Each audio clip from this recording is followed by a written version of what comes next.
Back again to talk aviation. Paul Brennan in Wellington, and Martin, you are still in that beautiful city, Palmerston North. Indeed I am. I'm still in Palmerston North, where it's raining quite heavily at the moment, and you might hear it in a minute. Good for the farmers, though. Yeah, although there's a bit of talk here at the moment about the dairy farmer exposure, because of course there's a lot of people converted over to dairy in the Palmerston North region, and a friend of mine who works for a company which is quite exposed to the agricultural sector, they're saying they're a bit worried this year. Oh dear. Yeah, well, a big profit for Fonterra. Interesting, that, isn't it? Well, they're saying it's a big number, but as a percentage of turnover, it's actually not that big as a profit. It is a big number. I think they turn over 22 billion, and they've got a profit of 409 million. I don't know, do the math. Anyway, all right, let's start with this Fly Dubai crash, FZ981 into Rostov-on-Don, southern Russia from Dubai. Quite a big airline, this, Martin. I think their fleet is a standard 737-800 fleet, dozens of aircraft, same company in the big picture as Emirates Airlines runs or owns the thing. And it looks like they're targeting pilot fatigue on this one. That does seem to be coming to the fore, and it sounds like those pilots have quite a hard life by the sound of things.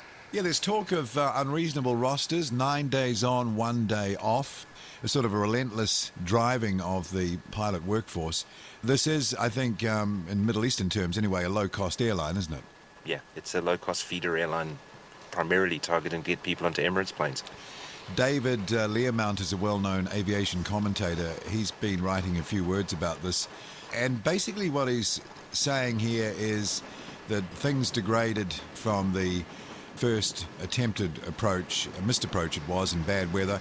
They listed the winds as hurricane force in the coverage I saw, Martin, but the peak gusts I saw were only 69 kilometres per hour. So that's a relative term. That's sort of an average day in Wellington. And I'm not trying to make a glib comparison, but you expect hurricane winds to be, up around 60, 70 knot gusts. Anyway, the video footage that I've seen does not show a sort of runway incident. They come from a few hundred feet above.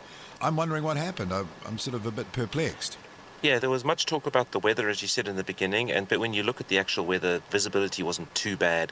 It was cold, it was blustery, there were snow showers in the vicinity.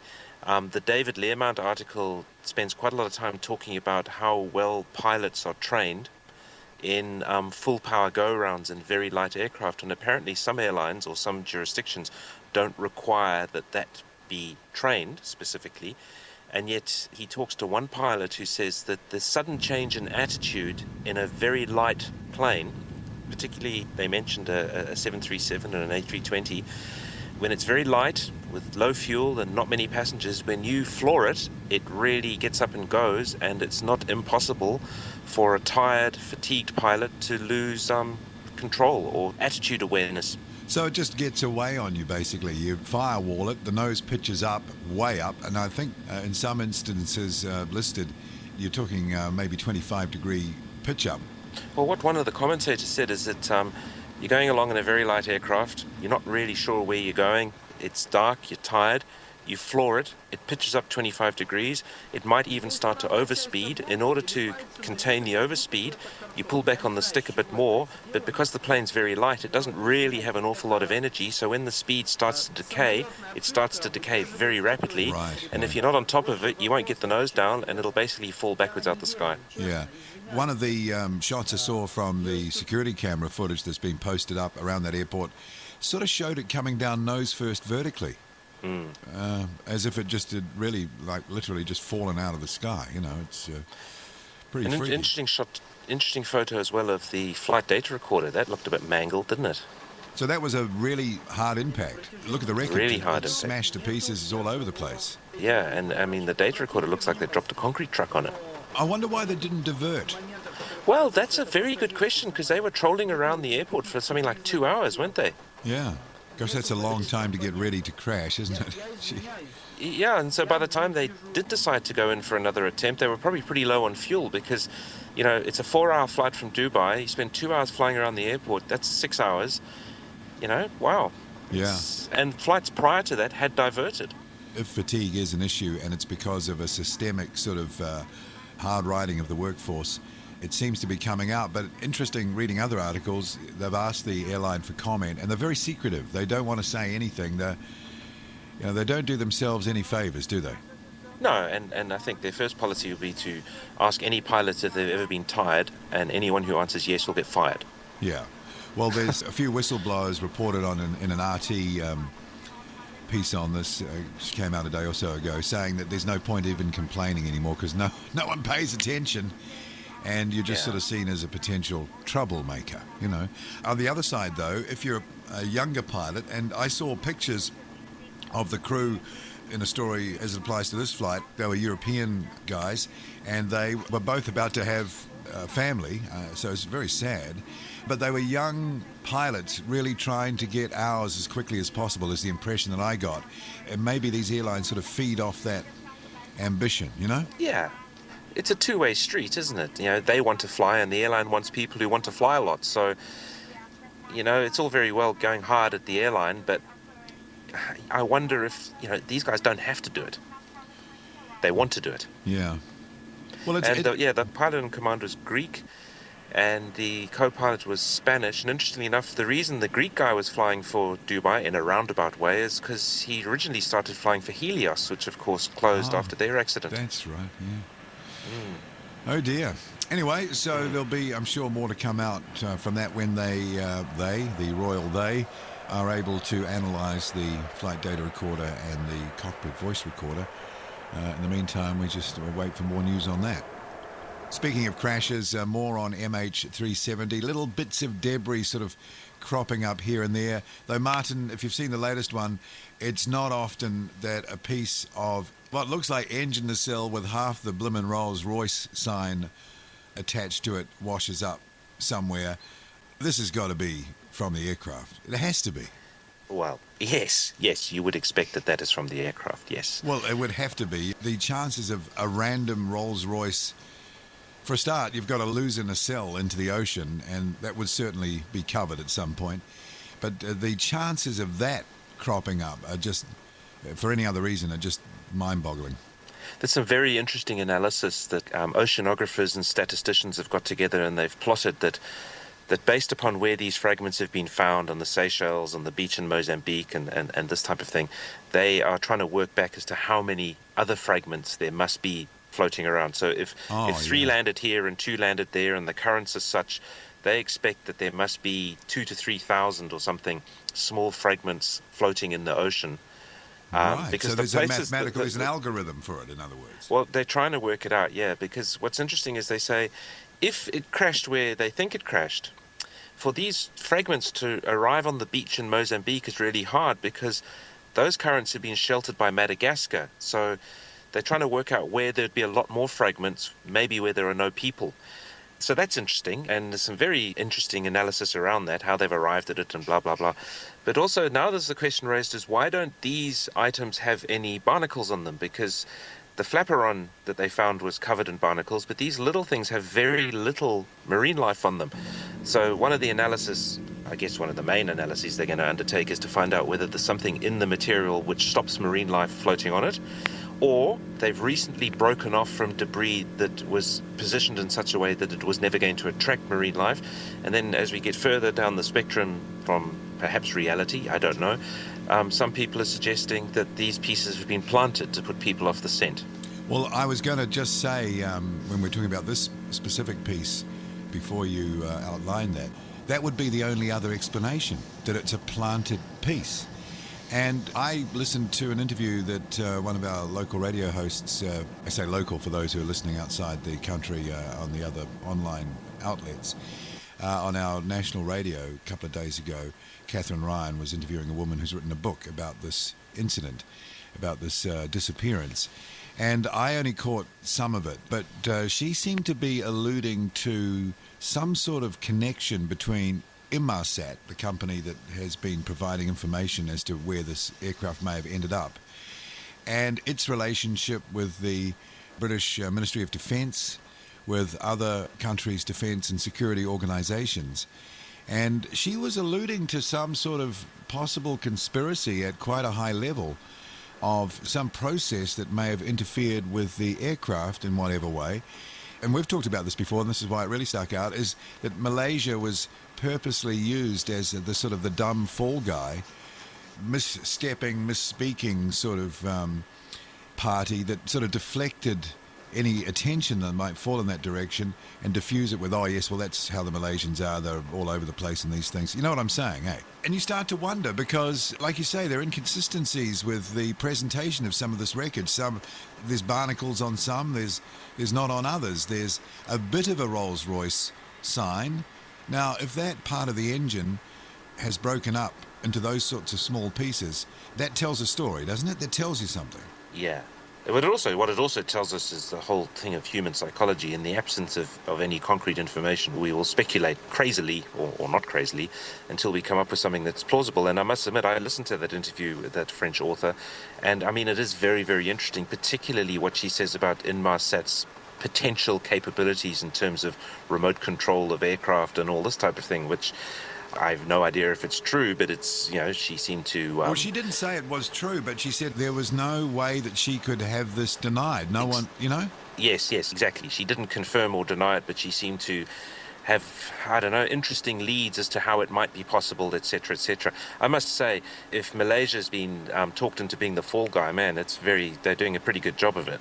Speaking of bad things, the Brussels attacks, one in a metro station, one at the airport. Well, what does that do?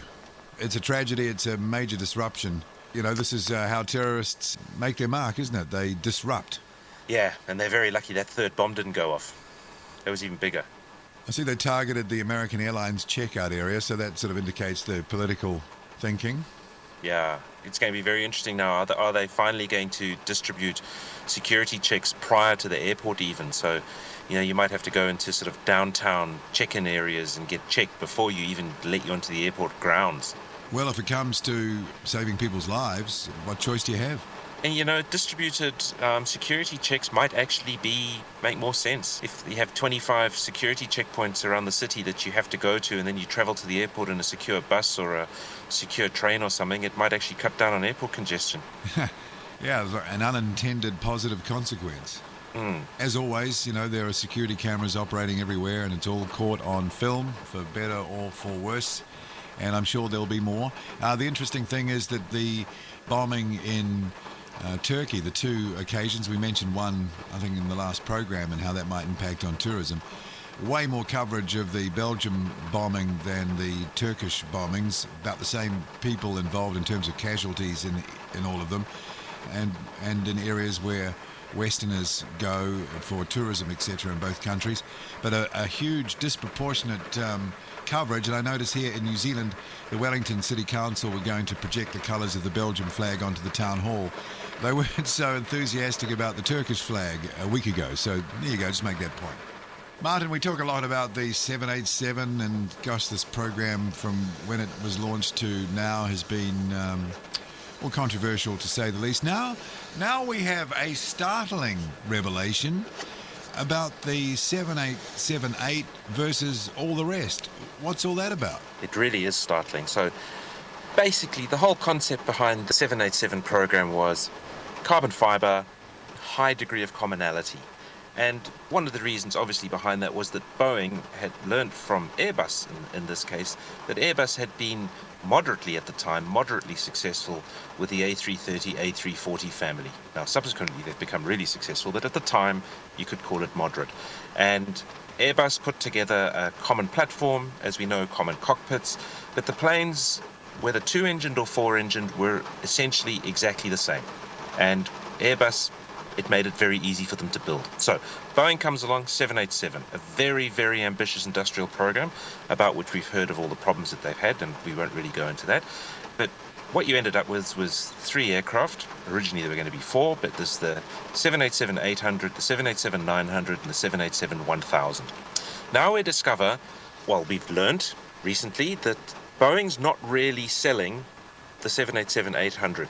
Or people aren't really buying the 787-800. And I guess the assumption was out there that, it's a little bit small, very similar to the 767-200, 300 thing. The moment the 300 came out, it became the go-to plane for Boeing in that particular range.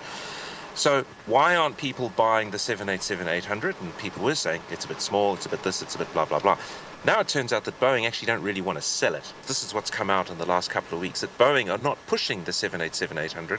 And one of the reasons is the lack of commonality between the 800 and the 900. Not only in parts and components, but also in the processes used to assemble and make. So essentially, they'd have to have a separate production line. They can't mix and match 8s and 9s on the same line very easily. Wow. In fact, not easily at all. Now, the commonality between a 787-800 and a 787-900, now I was staggered to hear this, there's less than 40% common between the planes. I would never have thought that would have been possible, because part of the whole deal with this program in the early days when they were really promoting it was that they'd be able to seamlessly make any model on the production line in sort of any sort of configuration within a certain parameters seamlessly, and that would lead to a new kind of production process that would give them a huge edge, and this will be the way airplanes will be made in the future. Now, obviously, you get your commonality right and you can do that. Surely this is some sort of epic fail in that concept. And it appears to be true. I mean, no one's denying it. Boeing is not even denying it. The changes are so big between the two aircraft, but not only do you have that, they've sold about 340, 350 787-800s. Yeah. They haven't sold any in the last 2.5 years. But there's also a commonality issue between the first 103, 104 787-8s built and the last 200 built, not all of which have been built, some are still in the production line.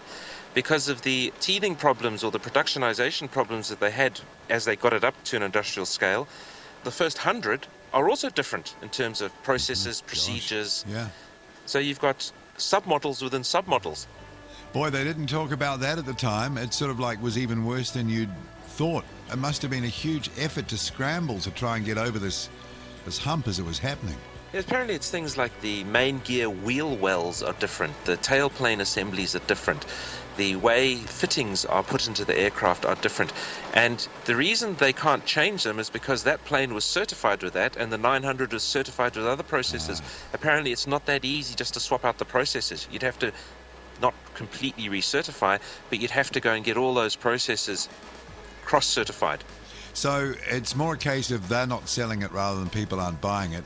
But as you mentioned, they're no stranger to this phenomenon, because in the 767, the 200 was going to be the go-to model. Actually, that turned out to be that wasn't the main model. As soon as that 300 came along, that was the sweet spot. You know, this just seems to be maybe another history repeating itself here again. Indeed, it does appear to be that, because the 900 is definitely the sweet spot. The 1000s, they've sold a few. The 800's on the way out. The 300 never got built. Yeah. Which was going to be the regional, the small one. Now, in the meantime, Airbus on the A330, now they were hoping to ramp down A330 Classic numbers while they ramped up A330 Neo. Yeah. And in the meantime, they've had to increase the production rate on the Classic. That's the problem you want to have. Yeah, that is amazing. Sticking with Boeing, we've talked about the Import-Export Bank before. That funds a lot of export sales in the United States. It's a federal bank. They say it is fiscally neutral. It sort of doesn't make much money and it doesn't cost the taxpayer, but it facilitates these big export transactions. There's been a lot of sort of disquiet about its role being a sort of corporate welfare provider and all of that. And I guess you can argue the merits or otherwise of having this sort of bank.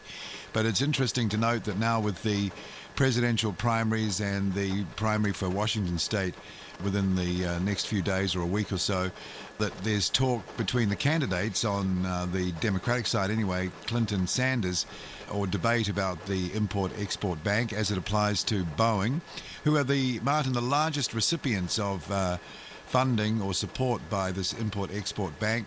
Out of the $65 billion they've done in the last few years, Boeing has received $64 billion.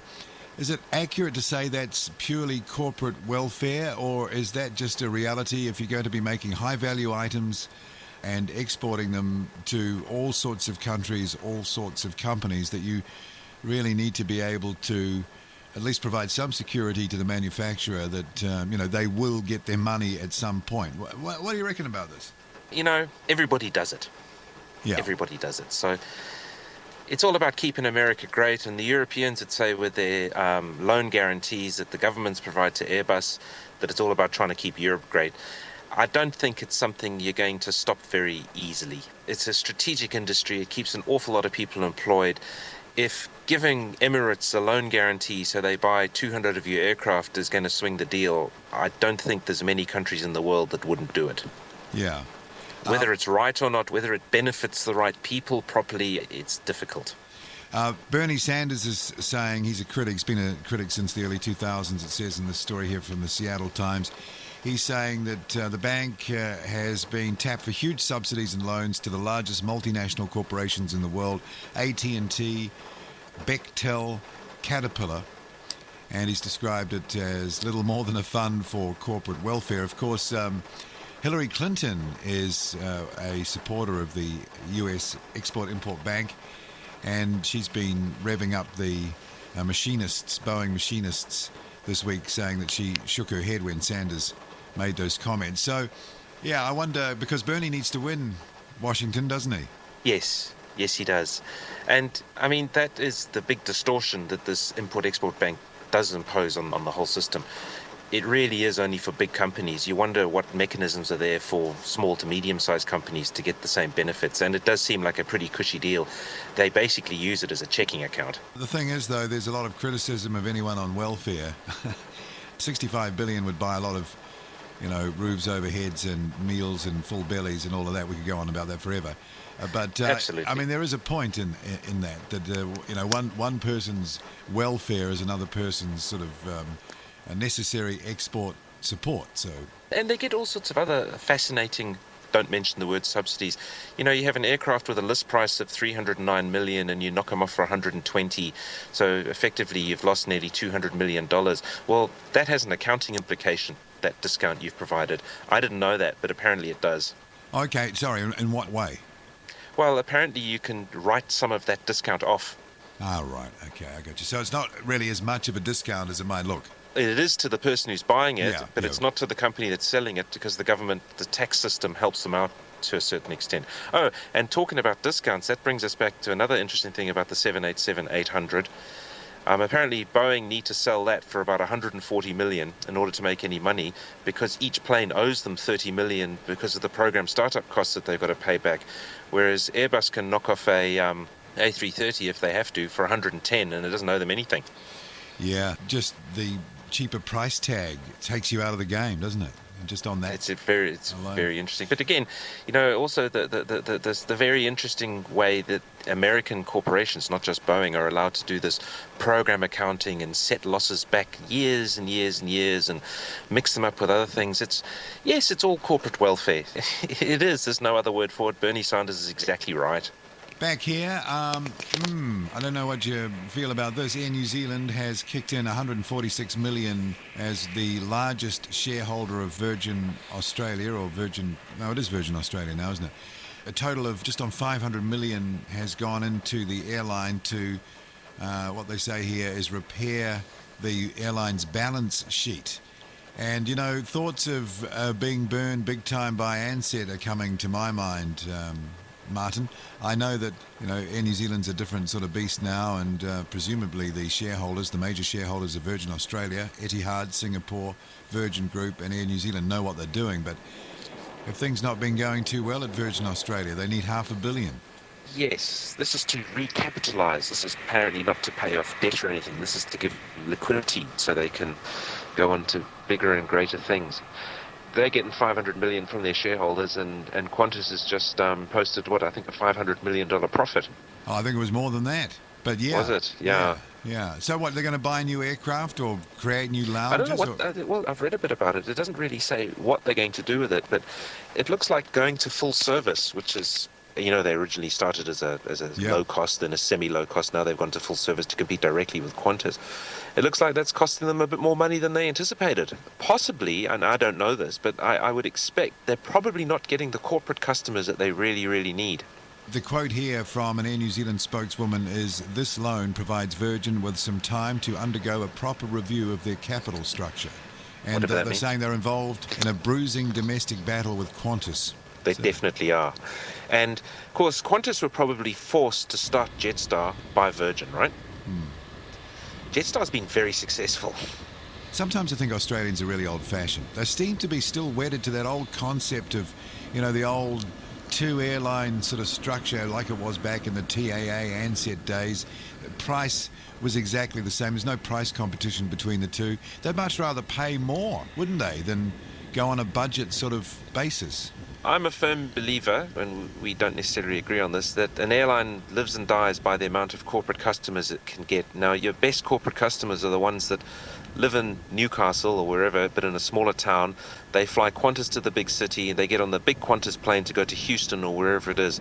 That's not really possible with Virgin. You can't have a global Virgin experience. Oh, so they are limited by that, you're saying? Personally, I would think that's the reason. Because if you're an Aussie, you just think, you know what, I'll fly Qantas the whole way. It's easier. And then you find yourself on an Emirates plane, which is a bit of a shocker, but Virgin's debt is forecast by analysts at Merrill Lynch to balloon from around 1.7 billion Australian to more than 2 billion in the next year. Yeah, and also Virgin... That's rebuilding their balance sheet. They've got too much debt. They've got too much debt. Yeah. Apparently. All right, we'll watch out for that one, but I just, hope it's not a repetition of, New Zealand company struggling to do well in Australia because, I don't know, because Australians are Australians. I don't know the answer to that one. Some of the stuff I've read is they might put a lot of investment into Tiger so they can try and do a Qantas Jetstar thing with Tiger Virgin. Yeah. But I think that 777 gamble they took and started to offer full service across the Pacific and everything, I'm not sure that really worked out for them. Yeah.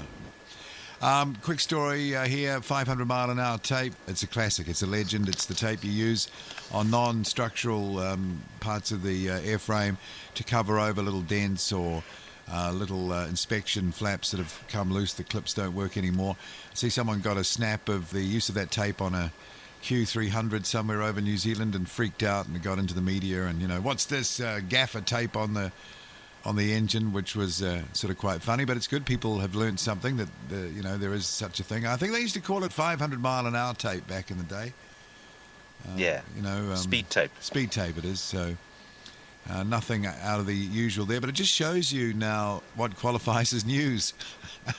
Yeah, I suppose. I guess people go, oh my golly, I can't believe it. Did you see the gaffer tape on the plane? My golly.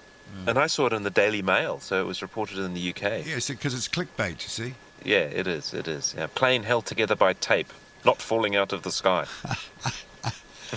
All right, now let's do an aircraft of the day. It's been a while since we've done one. I looked into the aviation history books this week, Martin, and I see that the Antonov 225 Mira, which I think stands for dream, doesn't it? That means dream in Russian or Ukrainian. And this is the biggest aircraft in the world, and it was designed to carry the Buran space shuttle. It has 6 engines. It's the longest aircraft in the world. It has the widest wingspan. It's the heaviest, and it's lifted the heaviest weight as well. It's a real record breaker. There's only one flying, though there is another airframe that I think was almost completely finished. Martin, this week it broke a world weight record by lifting over 1.2 million pounds into the air. This week, back in 1989 it was, with the space shuttle, the Buran, on board. Wow. And the whole aircraft, it's quite amazing. It's a bit of a bitzer because the wing, you got the inboard section of the wing with one engine on it, right? Yes. And then you got the outboard section with another 2 engines on it. That inboard section is exactly the same inboard section as on the 124. Right. On the 4-engine version. Yeah. It's the same centre section. I think there's a slight modification, and maybe it's slightly longer than the 124. And maybe that's because of the tail design, because it had to have twin tails to accommodate the space shuttle, didn't it? 640 tons is the maximum takeoff weight. Only one built, as I mentioned. They never flew the Buran with pilots, did they? I think they flew it, or launched it a couple of times, remote control. Automated. Yeah. First flew in December 21st, 1988, a 74-minute flight from Kiev, and appeared at the Paris Air Show in 89, did a public display at Farnborough in 1990.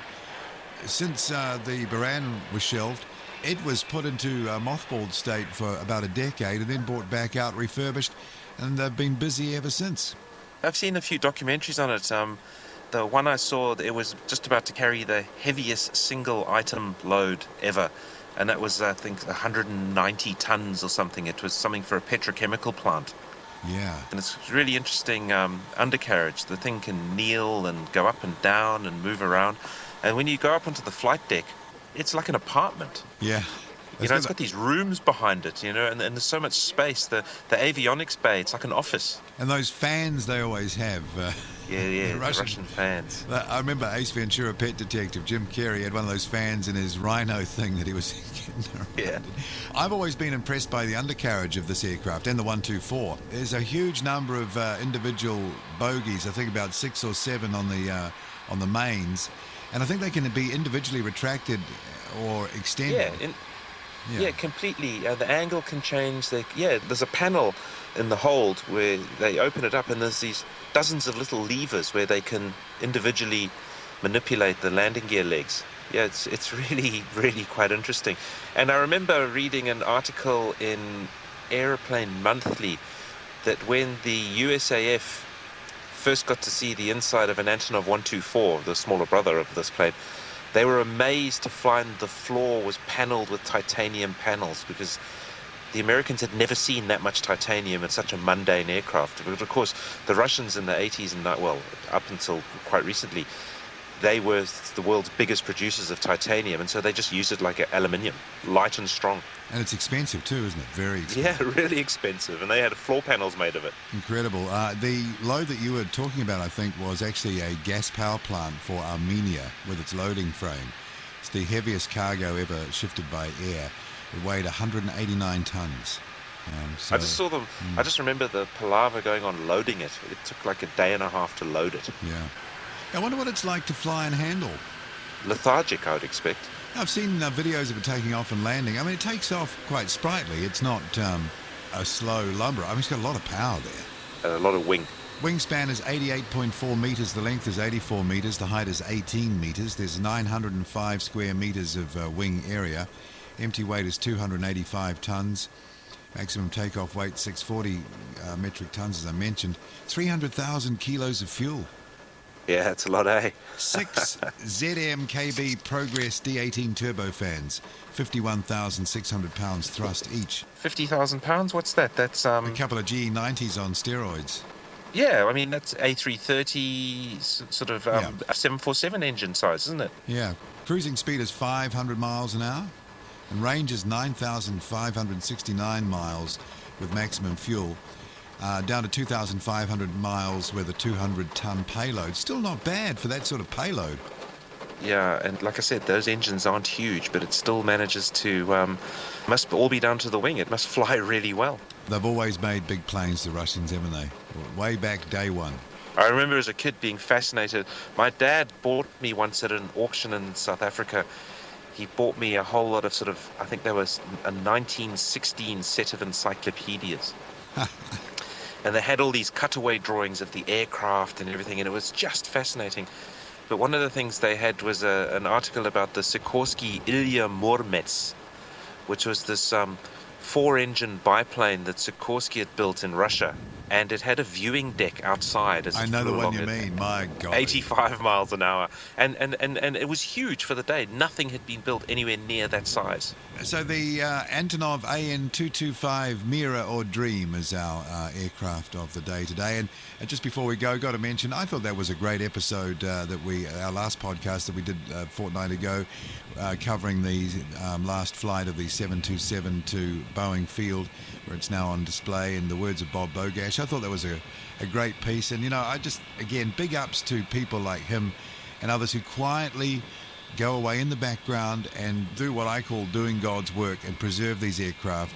Because like he said, we'll be long gone, but this thing will still be there. And I just think that's fantastic. So I just want to mention that one more time. Well, that's why you need to get an NAC plane at Palmerston North Airport, mate. We're working on it. Yeah, get the first 737 here in Palmy. It will actually be the second one, but in the first batch, put it that way. All right, so we're out of time, and we'll be back again in a fortnight. Paul Brennan in Wellington and Martin Noakes still in Palmerston North. We'll see you around. See you later.